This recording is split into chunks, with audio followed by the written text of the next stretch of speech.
Eccomi, ne approfitto per parlare di questo argomento molto caldo in questo periodo, che è quello appunto del commissario tecnico della nazionale.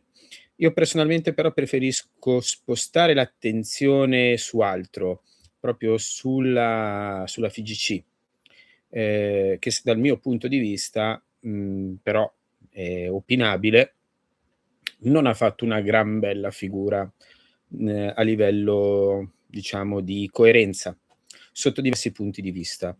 Allora, premetto che, non ho sono, come dire, un estimatore, di tutte le figure degli allenatori, da Ranieri a Pirlo, a Maldini, a Leonardo, a Mancini. Io sinceramente non vedo il grosso problema, in questi nomi, che sia uno o che sia l'altro, ma, quanto quello che mi ha deluso molto è quello che, ha fatto alla fine, Malagò. Poi non so se direttamente lui in prima persona o, comunque spinto da, situazioni dietro di lui. Io personalmente penso che un dietrofront di questo tipo abbia, messo in cattivissima luce e ha fatto perdere ancora più di credibilità, a livello, mondiale il calcio italiano. E questa cosa non deve accadere. Partiamo dal primo presupposto.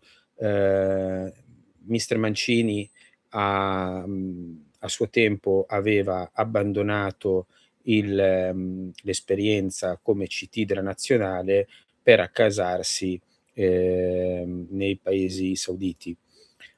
Scelta fatta, sicuramente dal punto di vista economico, magari aveva bisogno di alcune certezze che non gli sono state date in quel momento, come, ha dichiarato lui dicendo che non c'è stato un chiarimento in quel momento con la federazione.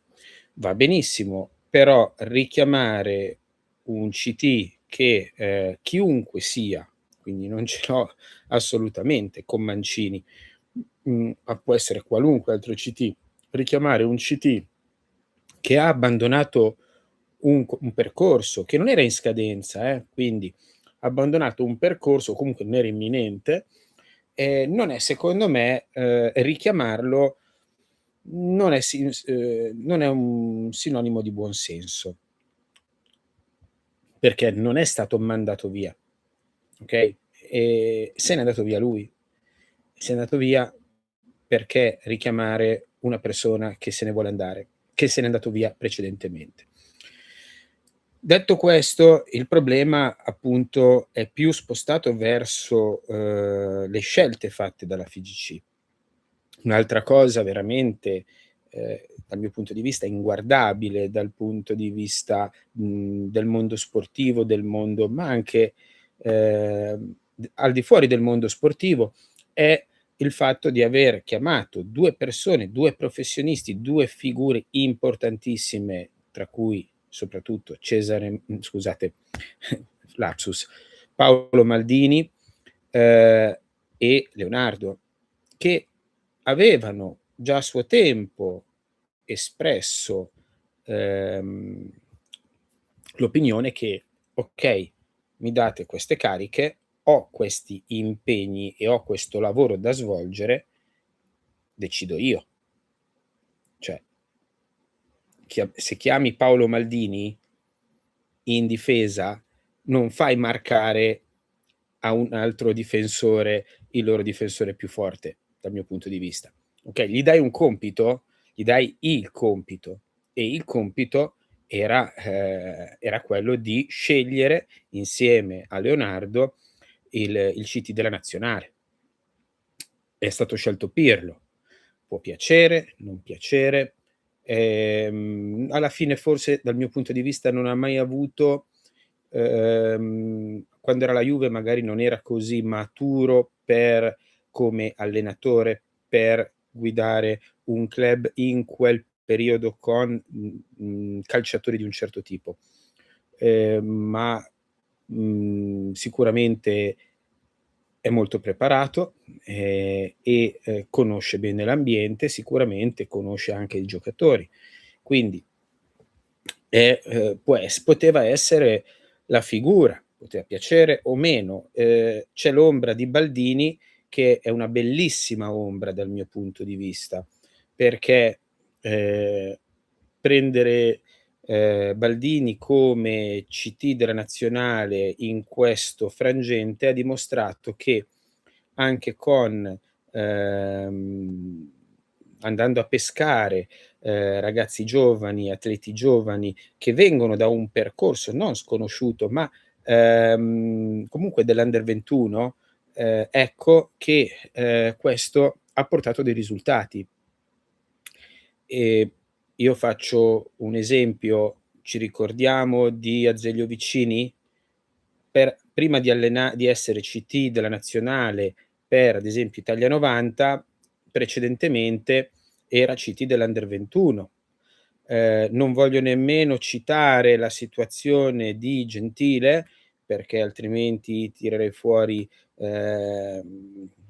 delle verrebbero fuori delle situazioni veramente incresciose, in base alle sue dichiarazioni, che sono veramente, terribili, ma, penso che una delle scelte corrette sia quella che un CT della nazionale maggiore, come se che alla fine non è un allenatore, è in parte allenatore, ma prevalentemente selezionatore, deve venire dalle categorie inferiori.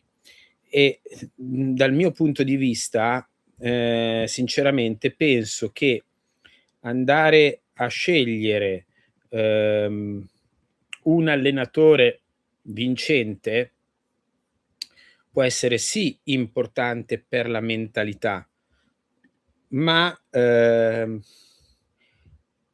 il problema di scegliere i giocatori giusti.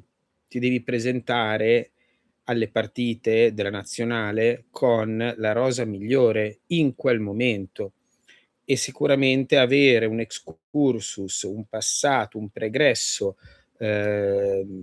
direttamente all'interno di Coverciano come selezionatore anche lì di, giocatori dell'Under 21, dell'Under 16, dell'Under 18, delle varie categorie, ecco sicuramente è una un fattore di grandissima importanza, che io terrei conto. Come prendere un giocatore che è vero, un giocatore può non aver fatto l'Under, le varie Under, e poi esplodere successivamente e ritrovarsi in nazionale. Un esempio su tutti, Italia 90, Salvatore Schillaci, Totò Schillaci.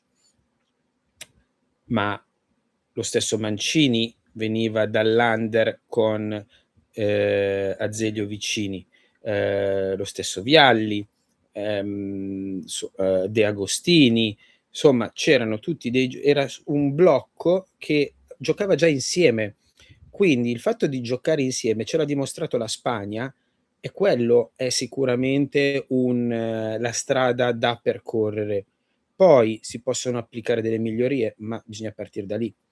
Quindi, io penso che, sì, la scelta del selezionatore tecnico è importante, ma quello che è successo a livello mediatico e a livello organizzativo, per aver scelto un commissario tecnico e non un altro, ecco, se si vuole delegare un compito, un lavoro a un professionista, quel professionista deve lavorare e non deve, diciamo, districarsi tra paletti che non gli competono. Quindi è importante, questa è stato secondo me un fatto veramente increscioso. Certo ci sono altre cose più importanti del calcio, ma questo è un canale che parla di calcio e quindi mi è sembrato giusto parlare di questa cosa. Diamo una conclusione a questo video, poi ne farò un altro relativo alle nuove modalità di accesso ai corsi da allenatore, sarà molto interessante, dal mio punto di vista, sempre. Poi se qualcuno vuole commentare, può commentare, può ribattere, anzi il dibattito a me piace. Ehm, diciamo che relativamente all'argomento FIGC direi una grande figuraccia del presidente, e mi spiace tanto veramente per quello che è accaduto a Leonardo, Maldini e, Pirlo. Spero che, nonostante siano venuti fuori da una scelta, del presidente Malagò, ehm, Ranieri e aspettate, e Mancini, non mi rimaneva la parola. Io spero che Ranieri e Mancini possano fare un buon lavoro. Il compito non sarà facile perché alla base ci sono altri problemi. Vorrei alla fine dire una cosa: io ho avuto la fortuna durante, il corso UEFA C per i settori giovanili fra i vari docenti, di avere, per una lezione Maurizio Viscidi, e ho apprezzato molto la sua grande preparazione. Lui logicamente è da anni all'interno degli under, delle vari under, come selezionatore delle varie categorie giovanili. Ecco, io posso anche dire: perché non Viscidi? Buona serata a tutti.